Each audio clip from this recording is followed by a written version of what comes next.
ازيكم عاملين ايه؟ يا رب تكونوا بخير وفي احسن حال. وحشتوني قوي قوي من الفيديو اللي فات. طبعا اليومين دول بقى مظبطاكم كده وبنزل لكم فيديو كل يوم. انتوا بقى ايه تظبطوني كده في الكومنتات وفي اللايكات والمشاهدة بقى تكون عالية كده وتحفزوني بقى. نصلي على النبي كده، واللهم صل وسلم وبارك على سيدنا محمد وعلى اله وصحبه اجمعين. طبعا شايفين الصالة تضرب تقلب، هي الصالة كده كل يوم تتروق وبترجع كده كل يوم عادي يعني. ف دخلت كده قلت ايه، هشيل بقى المفارش اللي هي البياضات اللي على الكنب دي اللي على الصالون يعني وكده و... ونمسحها بقى وكده. طبعا انتوا عارفين النهارده الخميس وهلا بالخميس، وما بسيبش الشقه مبهدله عشان خاطر ايه، طبعا بكره بقى الجمعه وبيبقى حياتنا كده ايه خفيفه وبسيطه، ومش بنحب الكركبه يوم الجمعه وكده. المهم بقى ايه، لميت البياضات كده وطبعا الاستاذ يزن مطلع لي المطبخ كله في الصاله.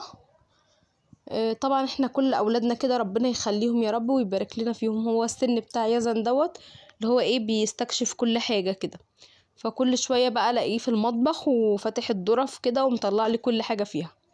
فربنا يخليهم لنا يا رب ويبارك لنا فيهم يا رب، ويدينا احنا كمان الصحه نروق وراه. المهم كده ايه، شلت البياضات، دخلت حطيتها في الغسالة، بس لقيت بقى المية ضعيفة، قلت ايه اشغل عليها بالليل يعني وكده. وشلت الحافظة كمان نقعتها كده في الحمام بحبة مسحوق وكلور عشان دي فيها ابيض. وبعدين بقى نفضت كده الكنبة. انا كنت اصلا من يومين كده كنت قلبة الشيلة دي لان حاسة ان هي هابطة كده من القعدة عليها وكده، فقلبتها الناحية التانية وكنت مشفطاها بقى بالمكنسة. الحاجات اللي هي ايه الفضلات اللي بتبقى نازلة، الفرافيت دي بتبقى نازلة مكان ما الولاد بياكلوا شيبسي بياكلوا بسكوت اي حاجة من دي بتبقى نازل منها فيها وكده. فضتها كده بالمكنسة.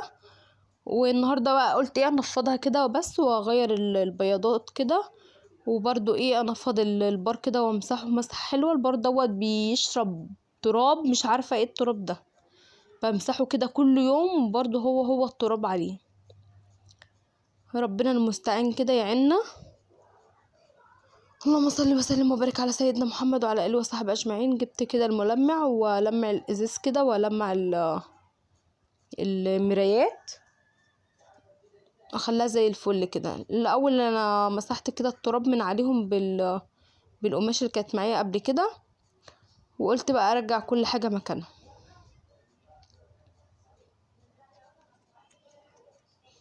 صلوا على النبي كتير، اللهم صل وسلم وبارك على سيدنا محمد وعلى اله وصحبه اجمعين.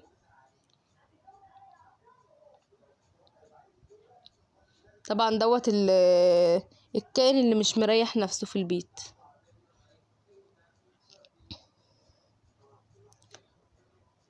ربنا يخليهم لنا يا رب، واللي عايز اطفال ربنا يديله بالجوز يا رب.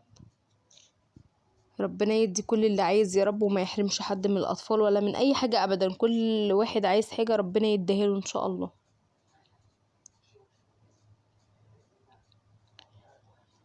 اللهم صل وسلم وبارك على سيدنا محمد وعلى اله وصحبه اجمعين. كده بقى لما خلصت البار قلت بقى ايه برضو امشي ايديا كده على النيش من بره كده، عشان بيبقى التراب بقى ايه موغوش كده. الازاز بتاعه هو نضيف طبعا، احنا عاملينه من قريب، وطبعا ما بعملوش على طول، ده هدة حيل، ده بيتعمل كل سنة مرة. فقلت امسحه كده من بره كده وامسح المبردة كمان والترابيزة معانا ونخلص الدنيا كده ايه، بدل ما ماسكه القماشه بتاعت والملمع بمسح كل حاجه قدامي بالمره.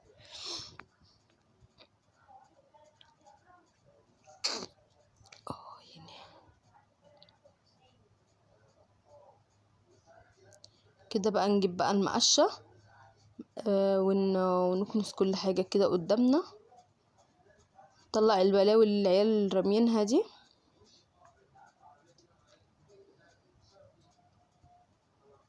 المره دي كده الصاله مش مطلعه بلاوي كتير عشان انا كنساها امبارح بالليل يعني، مش بلاوي كتير ولا حاجه يعني.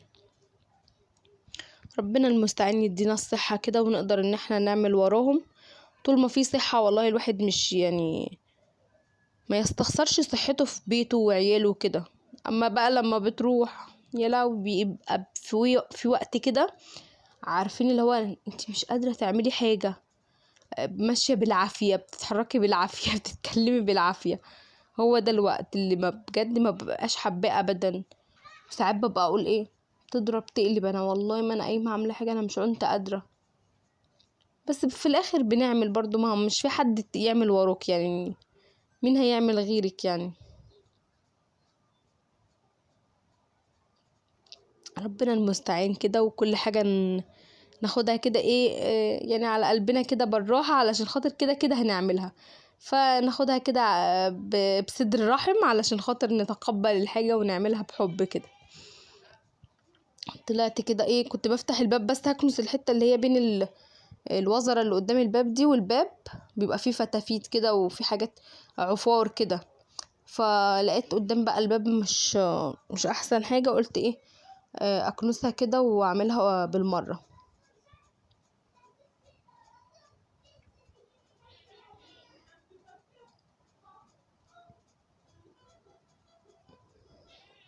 لان طبعا انتوا عارفين النمل اليومين دول ايه، والدبان، لا حاجة ما يعني حاجة مش حلوة مش حلوة ابدا. فكده اللي نقدر نعمله اول باول يعني.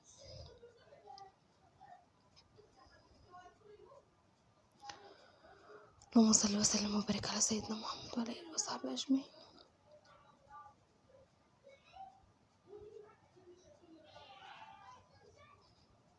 نلم بقى كل حاجة كده بالجاروف كده وخلاص.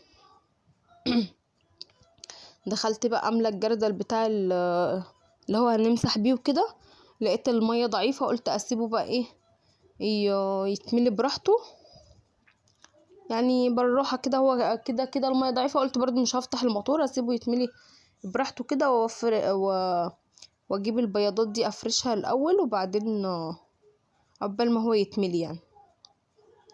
الاول كده شلت برضو الحافظة اللي هي المشية دي، طبعا المشية التانية كنت غسلاها، والحافظة اللي هي في الصالة. دلوقتي هنفرشهم سوا بقى نضاف، نفرشهم سوا. واللي انا شلتها دي خمرتها، عشان برضو ايه لما اللي في الصالة تتبهدل تبقى التانية نضيفة، وحاجتنا تبقى نضيفة اول باول كده.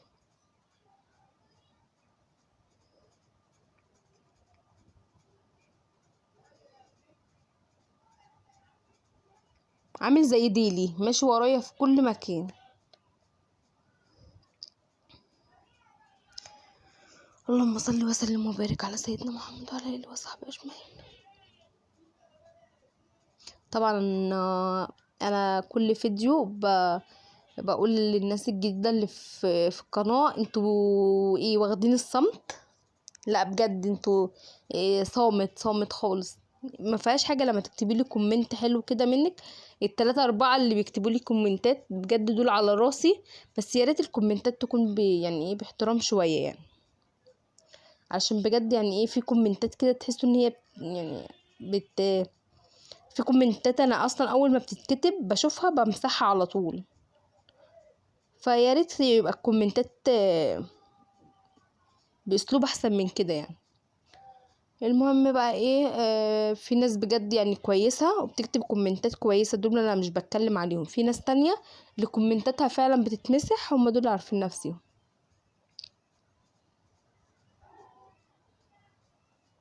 لان انا شايفة نفسي اهو. روحوا شوفوا الناس اللي يعني روحوا شوفوا فعلا في قنوات، شوفوهم بيبقوا لابسين ايه وشوفوهم بيبقوا عاملين ايه. الحمد لله ان انا بطلع مثلا ولا حاطه حاجه في وشي بالصدفه، لما بكون مثلا بره او كده وانا كده كده حاطه حاجه يعني. وكمان مش بحط حاجات اوفر، وما بحطش ولا ببقى لابسه ضيق ولا الكلام اللي انتوا. فبلاش الكلام المستفز اللي انتوا بتقولوه ده. طب ملوش للواحد مشاكل، وتخلوا الواحد يعني ايه يقفل القناه اصلا وما يكملش فيها. اما الناس اللي بتكتب لي كومنتات حلوه دول فوق راسي بجد يعني.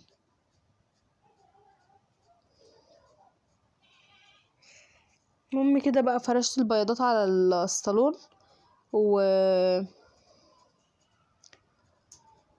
وجبت كده الجردل وحطيت فيه بقى حبة معطر كده وقلت امسح بيهم بقى الارض كده، عشان برضو ايه الصيف بقى والدبان والحاجات ديت احنا بجد بنتضايق منها. يا مسافة بس ما بتفتحي الباب خلاص. دلوقتي عشان فتحت باب الشقة كده ومش كملت 5 دقايق كانت الدنيا دبان صافي. فقلت بقى ايه، امسح الحتة كده، امسح الصالة كده واخليها زي الفل وافرشها واخلصها. وبعد كده بقى ايه نضلم الصالة كده كده. انا مخلصة الشقة كلها. هو كان عملت بس معاكم الصالة لان طبعا لسه عاملة معاكم الاوض وكده، فما بحبش ان انا ايه كل يوم اطلع لكم نفس الحاجة يعني. فاعمل بقى بس الصالة معاكم. وكمان يعني ايه الاوضة كلها، كل اوضة بروقها بروح يعني مهربة الشيش من ورا من بره كده، واسيبه ايه الدنيا مضلمة على قد ان هو بقى الدبان بيطلع في النور وكده، فما يبقاش في حاجة في الشقة. لان برضو ما بعرفش ارش بيرسول ولا الحاجات دي، لان بتكتم على صدري بقى، بتخليني اقعد لي اسبوع ما مش قادرة. فبقلل حاجة كده ان شاء الله الدنيا تمشي.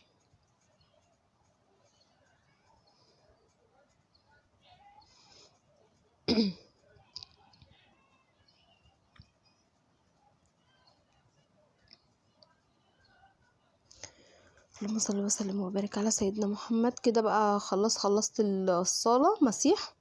جبت كده بقى من تحت البار ومن تحت النيش، وبيبقى تحت النيش كده ايه التراب اللي هو الرفيع دوت.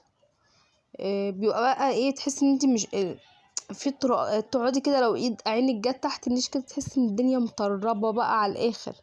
فلا تجيبي بقى من تحت الفرش كده من تحت الاساس كده وتخلي الدنيا ايه بتلمع كده، عشان خاطر برضو طول ما انت شايفة الدنيا قدامك نظيفة وكده تديكي طاقة ايجابية كده وبتخلي الدنيا حلوة معاكي يعني. المهم جبت بقى ايه برضو قلت امسح بقى الحتة اللي قدام الباب دي. هو بصراحة السلم كله كان نظيف. ربنا يبارك بقى في اللي بيمسح السلم. ربنا يدي كل واحد الصحة يا رب. المهم بقى رحت لان مش انا لوحدي يعني اللي في الدور، حد قدامي يعني. احنا بنمسحه مرة هما مرة كده. بس بصراحة هما يعني على طول ربنا يديهم الصحة والعافية يا رب. بنراعي بعض يعني عشان عارفين ان انا معايا اطفال صغيرة وكده. لا انا مش هقول علاقتنا ببعض كويس، اصل الحاجات دي بتتحسد. ربنا يهدينا لبعض يا رب. المهم كده خدت الطرقة معانا ونخلص بقى. انتوا عارفين بقى الحاجات دي يعني. وبصوا يا نهار ابيض. بعد ما خلصت يا دوبي بس قفلت البلكونه كده وضلمت الدنيا، راح معيط وراح نايم.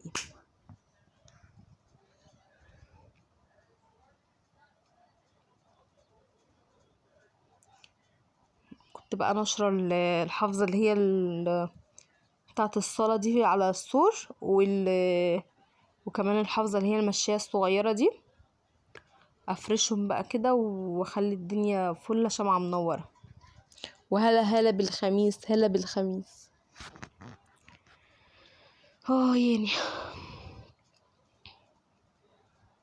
بصوا كده بقى دي اريافة النوم بقى. قعدت بقى ايه نيمته. وطبعا انتوا عارفين بقى يوم الخميس انا نازله، فبسجل لكم الفيديو كده قبل ما انزل واشوف بقى لما اروح هناك انزله.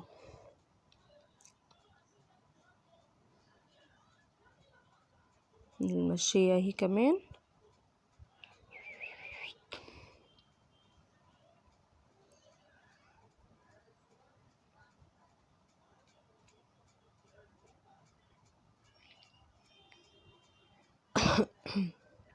صلوا بقى على النبي كتير، ومش تنسوا الكومنت الحلو منكم.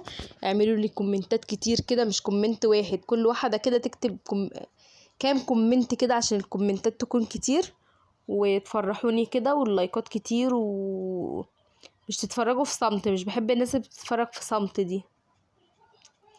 فشجعوني كتير كده، ولو عندكم يعني اي مثلا اي كومنت مثلا شايفين ان انا في حاجة كده او كده او كده قولولي. احنا اخوات وبتقبل منكم الكلام، اما في ناس بجد مش كويسة بتقول كلام مش كويس وانا ما بتقبلهوش بصراحة. متنسوش بقى اللايك كده، ايوه كده نشيش الشيش كده ونسيب الدنيا الدبان بقى يطلع والدنيا بقت زي الفل. واسيبكم في رعاية الله. متنسوش الكومنت واللايك الحلو. باي.